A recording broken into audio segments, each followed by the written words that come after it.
नमस्कार। प्रस्तुत है आज का चिंतन। हमारी संयुक्त परिवार प्रणाली दिनों दिन विच्छिन्न होती जा रही है।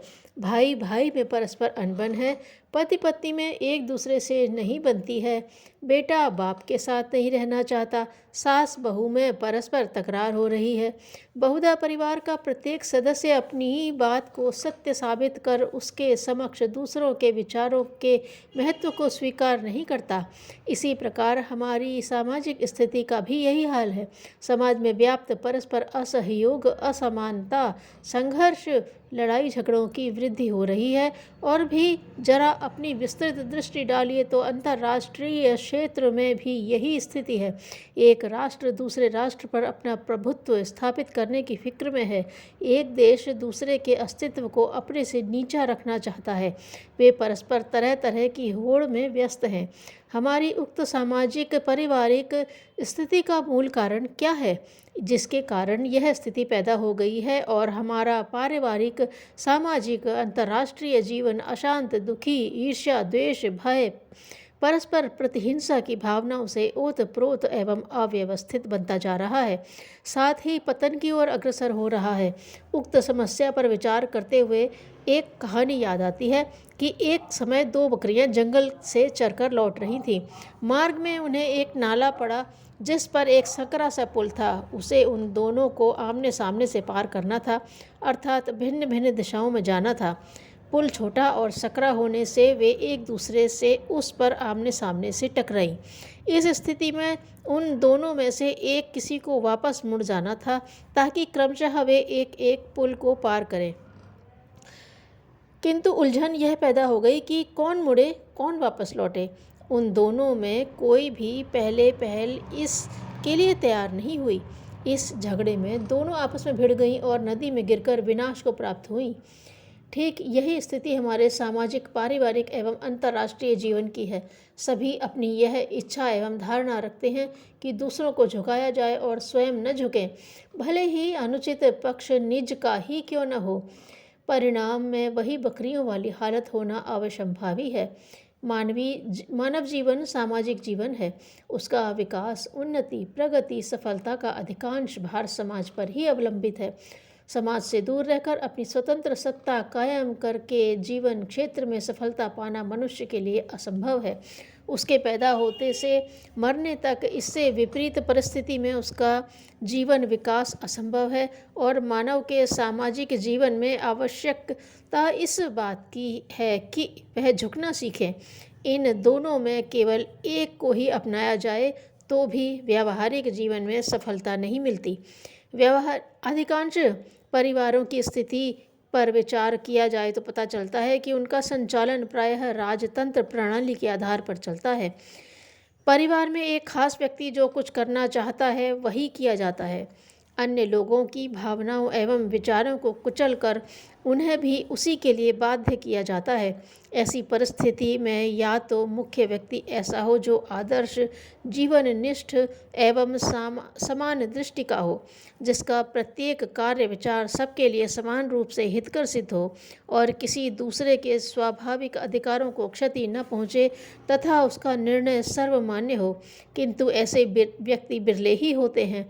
जनसाधारण में ऐसा होना संभव नहीं है। फलस्वरूप हमारी पारिवारिक व्यवस्था छिन्न भिन्न होती जा रही है। परिवार का प्रत्येक सदस्य अपनी खिचड़ी अलग पकाना चाहता है। परिवार के राजतंत्रीय बंधन का उसकी भावनाओं और दृष्टिकोणों पर अनावश्यक हस्तक्षेप उसे स्वीकार नहीं है। परिणाम स्वरूप एक दूसरे में घृणा और संघर्ष पैदा हो जाता है और परिवार विभाजित हो जाते हैं। ऐसी परिस्थिति में यदि एक दूसरे के प्रति झुका जाए तो सारी विग्रहता, पृथकत्व, दूषित भावनाएं, परस्पर ईर्ष्या, द्वेष, घृणा समाप्त हो सकती है और पारिवारिक जीवन सुखी एवं सहयोगपूर्ण बन सकता है। अंतर्राष्ट्रीय विषम परिस्थिति का प्रधान कारण यही है। परस्पर प्रतिद्वंदिता होड़ चल रही है। कोई भी अपने आप को छोटा मानने अथवा झुकने के लिए तैयार नहीं, अतः स्वयं न झुककर जबरन दूसरों को झुकाने की अपने ही विचार दृष्टिकोण की पुष्टि और अपने अस्तित्व के समक्ष दूसरे के अस्तित्व को नगण्य समझकर उसको क्रिया रूप में लाना ही आज के पारिवारिक, सामाजिक, अंतर्राष्ट्रीय जीवन की अशांति, असुरक्षा, हानि, विनाश का कारण बने हुए हैं। यदि यह प्रवृत्ति दिनों दिन इसी प्रकार बढ़ती रही तो मानव जाति को उस भयंकर परिस्थिति का सामना करना पड़ेगा जब भाई भाई में, बाप बेटे में, पति पत्नी में, संप्रदाय संप्रदाय में, राष्ट्र राष्ट्र में संहार चक्र घूमेगा और मानवता को भारी क्षति पहुंचेगी। इस प्रकार संसार का प्रत्येक मनुष्य यह सोच ले कि परस्पर दूसरे के सामने झुकने में कोई अपमान की बात नहीं है और दूसरों को उनकी भूल पर झुका देने में कोई गर्व की बात नहीं है, वरन समाज व्यवस्था को सुचारू रूप से चलाए रखने के लिए आवश्यक है, तो बहुत सी समस्याएं, परस्पर तनाव, होड़, विनाश आदि स्वतः शांत हो जाएंगे और मानव का भविष्य सुखमय, विकासमय, सफलतामय बन जाएगा। आज प्रजातंत्र का युग है। वैसे भी प्रत्येक व्यक्ति में स्वयं का आत्मगौरव, स्वाभिमान, स्वयं की कुछ न कुछ सत्ता होती है। अतः बलपूर्वक अपने विचार, व्यवहार, दृष्टिकोण को दूसरों पर थोपने की चेष्टा मत कीजिए, उनकी उपेक्षा मत कीजिए। यदि वे गलती भी करते हैं तो उनके लिए अपने हृदय को विशाल बना लीजिए, दूसरों के लिए अपने को झुकाने की प्रवृत्ति पैदा कीजिए। इसके लिए अपने आप को छोटा मान लेना कोई बुरी बात नहीं है। इससे आप अपने कई सहयोगी, मित्र, संरक्षक, मार्गदर्शक प्राप्त कर सकेंगे। इतना ही नहीं, आपकी इस वृत्ति से अनेक जिद्दी, हठधर्मी, अहंकारी व्यक्ति भी प्रेरणा लेकर सुधर जाएंगे। सफल जीवन का एक आधार यह भी है, इस अर्थ में झुकने की वृत्ति बड़े बनने की निशानी है। जो व्यक्ति जितना नमनशील होगा उतना ही बड़ा माना जाएगा। एक न्यायप्रिय राजा था। एक दिन वह साधु के वेश में अपनी प्रजा की खैर खबर लेने निकला। जब कभी वह जनता के दुख दर्द को सुनने निकलता तो किसी अंगरक्षक या मंत्री को साथ में नहीं लेता था और न राज्य के अधिकारियों को किसी प्रकार की सूचना देता। कितने ही व्यक्तियों से मिलते करते हुए वह एक बगीचे में पहुंचा। वहां एक वृद्ध माली नया पौधा लगा रहा था। उसे देखकर राजा ने पूछा, यह तो अखरोट जैसा मालूम पड़ता है। हाँ हाँ भैया, तुम्हारा अनुमान ठीक है, माली का उत्तर था। राजा बोला, अखरोट तो 20-22 वर्षों में फलता है, तब तक क्या इस पौधे के फल खाने के लिए तुम बैठे रहोगे?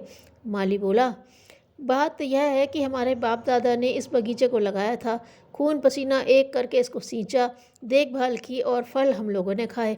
अब हमारा भी तो यह कर्तव्य है कि कुछ वृक्ष दूसरों के लिए लगा दें। अपने खाने के लिए पेड़ लगाना तो स्वार्थ की बात होगी।